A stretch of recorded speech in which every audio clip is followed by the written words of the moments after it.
নমস্কাৰ। এই মুহূৰ্তত আহি পৰিছে অসমবাসী ৰাইজৰ কেইবাটাও এটা গুৰুত্বপূৰ্ণ খবৰ। অসমৰ লাখ লাখ ধনী দুখীয়া পৰিয়ালৰ বাবে এটা ডাঙৰ খবৰ। অৰ্থাৎ অহা 17 তাৰিখে লাখ লাখ মহিলাৰ বেংকত সোমাব অৰুণোদয় 3.0ৰ জৰিয়তে 1500 টকা।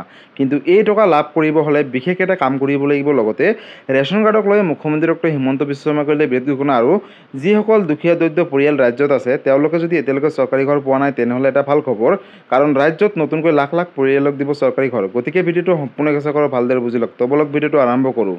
আৰু আজিৰ প্ৰথমটো খবৰ হৈছে ৰাজ্যৰ লাখ লাখ মহিলাৰ বাবে এটা ভাল খবৰ। অহা 17 ছেপ্টেম্বৰ তাৰিখে ৰাজ্যৰ লাখ লাখ মহিলাৰ বেংকত সোমাব হাজাৰ হাজাৰকৈ টকা। আপডেটটো চাই 17 ছেপ্টেম্বৰ অৰ্থাৎ বিশ্বকৰ্মা পূজাৰ দিনাই লাখ লাখ মহিলাৰ একাউণ্টত সোমাব চৰকাৰী ধন। আপডেট কৰি লওক বেংক একাউণ্ট আৰু লাভ কৰক চৰকাৰী ধন। ৰাজ্যৰ লাখ লাখ মহিলাৰ বাবে আহি গ'ল এটা ভাল খবৰ, আৰু এই কথা ঘোষণা কৰিছে মুখ্যমন্ত্ৰী ডক্টৰ হিমন্ত বিশ্ব শৰ্মাই। 17 ছেপ্টেম্বৰৰ দিনটোতে ভাল খবৰ পাবলৈ সাজু হ'ব আপুনি। অৰুণোদয় 3.0ৰ মুকলিৰ বাবে সাজু হৈছে ইতিমধ্যে চৰকাৰে। 17 ছেপ্টেম্বৰ অৰ্থাৎ বিশ্বকৰ্মাৰ পূজাৰ দিনা লাখ লাখ মহিলাই লাভ কৰিব অৰুণোদয় 3.0ৰ জৰিয়তে 1250 টকাকৈ। প্ৰতিগৰাকী মহিলাৰ একাউণ্টত ধন সোমোৱাটো নিশ্চিত কৰিছে চৰকাৰে।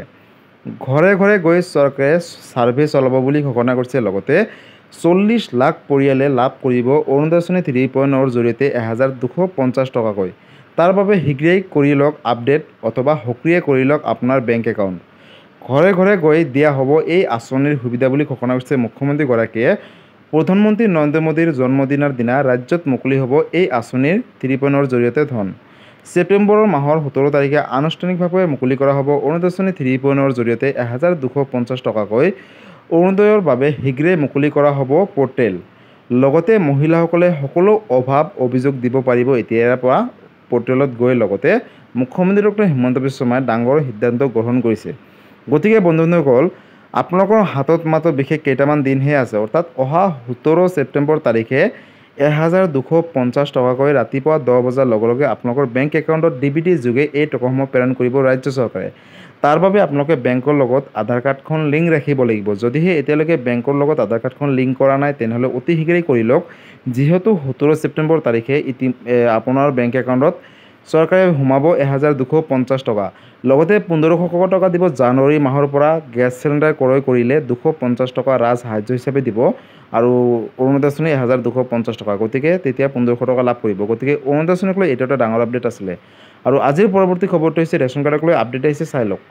EKYC নকৰা গ্ৰাহকসকলে নাপাব এতিয়াৰে পৰা ৰেচন কাৰ্ডৰ জৰিয়তে বিনামূলীয়াকৈ চাউল। যদিহে EKYC কৰা নাই তেনেহ'লে অতি শীঘ্ৰেই কৰি লওক। আপুনি এই মাহৰ ৰেচন সংগ্ৰহ কৰিলেনে? EKYC নকৰা গ্ৰাহকসকলে নাপাব ৰেচন কাৰ্ডৰ জৰিয়তে বিনামূলীয়াকৈ চাউল। যদিহে আপুনি ৰেচন পোৱা নাই তেনেহ'লে শীঘ্ৰেই কৰি লওক EKYC, কাৰণ EKYC কৰাটো বাধ্যতামূলক ৰেচন কাৰ্ডৰ গৰাকীসকলে। 1 ছেপ্টেম্বৰৰ পৰা চলি আছে অন্য সেৱা সপ্তাহ।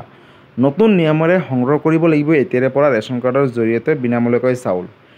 ৰেচনৰ দোকানীয়ে চাউল কমকৈ দিলে অথবা দোকান বন্ধ ৰাখিলে দিয়ক এতিয়াৰে পৰা অভিযোগ। লগতে ডায়েল কৰিব পাৰিব 1800-345-3611। ফোন নালাগিলে আপোনালোকে এটা মাত্ৰ মেছেজ কৰিব, আৰু এটা মেছেজৰ পাছতে কিন্তু চৰকাৰে তেওঁৰ বিৰুদ্ধে একশ্যন ল'ব। হেল্পলাইন নম্বৰটো হৈছে 1967। এই নম্বৰতো আপোনালোকে যোগাযোগ কৰিব পাৰিব। লগতে বন্ধুসকল, নিৰ্দেশ অমান্য কৰিলে সুলভ মূল্যৰ দোকানীৰ বিপদ অনিবাৰ্য বুলি ঘোষণা কৰিছে চৰকাৰে। লগতে ৰেচন সংগ্ৰহ কৰিবলৈ ইপেছ মেচিনত দিব লাগিব এতিয়াৰে পৰা ফিংগাৰপ্ৰিণ্ট। সজাগতাৰ বাবে ৰেচনৰ দোকানীৰ সন্মুখত আঁৰিব লাগিব ফলক। লগতে নিয়ম ভংগ কৰিলে দোকানীৰ বিৰুদ্ধে লোৱা হ'ব শাস্তিমূলক ব্যৱস্থা বুলি ইতিমধ্যে ঘোষণা কৰিছে। আপুনি এই মাহৰ ৰেচন যদিহে এতিয়ালৈকে পোৱা নাই বা সংগ্ৰহ কৰা নাই তেনেহ'লে 10 ছেপ্টেম্বৰ তাৰিখৰ পূৰ্বেই আপোনালোকে ৰেচন কাৰ্ডৰ জৰিয়তে বিনামূলীয়াকৈ চাউল সংগ্ৰহ কৰক।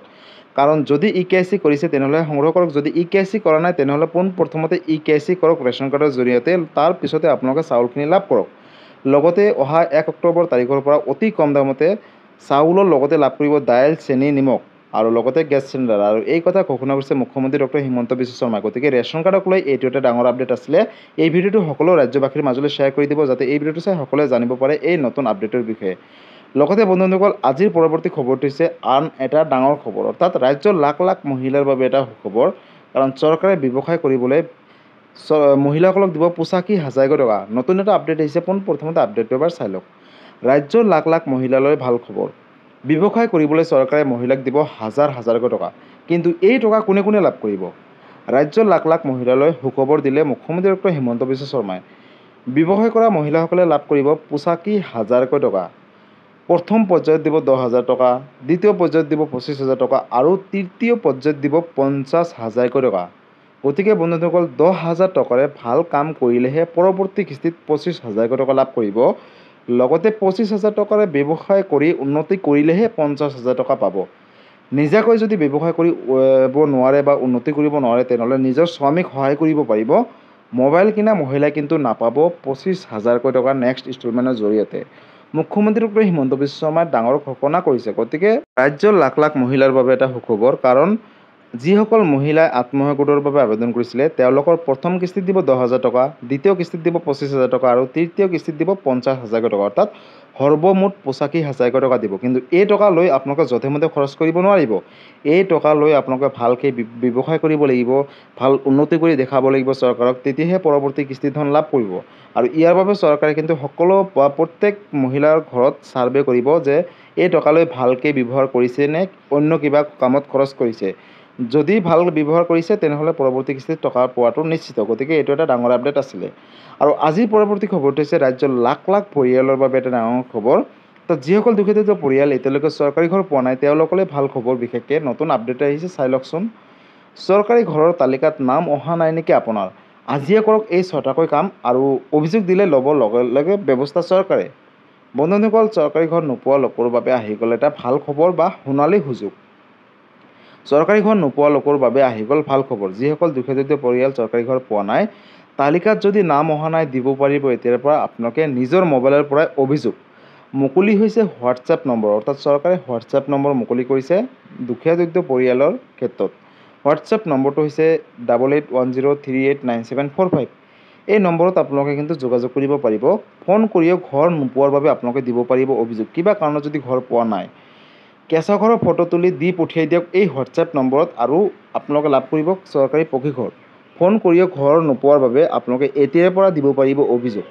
লগতে চৰকাৰে কেইবাটাও হেল্পলাইন ফোন নম্বৰ মুকলি কৰিছে আৰু ফোন নম্বৰকেইটা হৈছে 01123060484 আৰু এটা হৈছে 01123063620 আৰু এটা নম্বৰ হৈছে 01123063285। এইটো হৈছে হেল্পলাইন নম্বৰ। ইয়াৰ উপৰিও প্ৰধানমন্ত্ৰী কাৰ্যালয়ৰ সৈতেও যোগাযোগ কৰিব পাৰিব আপোনালোকে চৰকাৰী ঘৰৰ বাবে। ঘৰ নোপোৱাৰ বাবে অভিযোগ দিব পাৰিব এতিয়াৰ পৰা। আৰু চৰকাৰে কিন্তু হেল্পলাইন নম্বৰো মুকলি কৰিছে। যিসকল দুখীয়া পৰিয়াল চৰকাৰী ঘৰ এপ্লাই কৰিছে, কিবা কাৰণত তেওঁলোকৰ লিষ্টখনত নাম অহা নাই বা পোৱা নাই বা পূৰ্বৰ পৰা পোৱা নাই কিবা কাৰণত, যদি এতিয়াৰ পৰা পোৱা নাই তেনেহ'লে বন্ধুসকল আপোনালোকে এই বিশেষ নম্বৰকেইটাত আপোনালোকে যোগাযোগ কৰি নিজৰ কেঁচা ঘৰৰ ফটো তুলি পঠিয়াই দিয়ক আৰু চৰকাৰী পকী ঘৰ লাভ কৰক। গতিকে চৰকাৰী পকী ঘৰক লৈ এইটো ডাঙৰ আপডেট আছিলে আৰু এই ভিডিঅ'টো সকলোৰে মাজলৈ শ্বেয়াৰ কৰি দিব যাতে এই ভিডিঅ'টো চাই সকলোৱে এই আপডেটখিনিৰ কথা জানিব পাৰে। গতিকে বন্ধুসকল, আজি আছিলে এইটো এটা ইনফৰ্মেটিভ ভিডিঅ' আৰু গুৰুত্বপূৰ্ণ খবৰ। ভিডিঅ'টো চাই কেনেকুৱা পালে? যদি ভাল পালে চেনেলটো নতুনকৈ আহিছে চেনেলটো ছাবস্ক্ৰাইব কৰিব, লাইক কৰিব। কিবা সুধিবলগীয়া বা জানিবলগীয়া আছে আপোনালোকে মোক কমেণ্ট কৰি জনাব, মই নিশ্চয় ৰিপ্লাই দিবলৈ চেষ্টা কৰিম। লগতে এই ভিডিঅ'টো সকলো অসমবাসী ৰাইজৰ মাজলৈ শ্বেয়াৰ কৰি দিব। ধন্যবাদ। জয় আই অসম।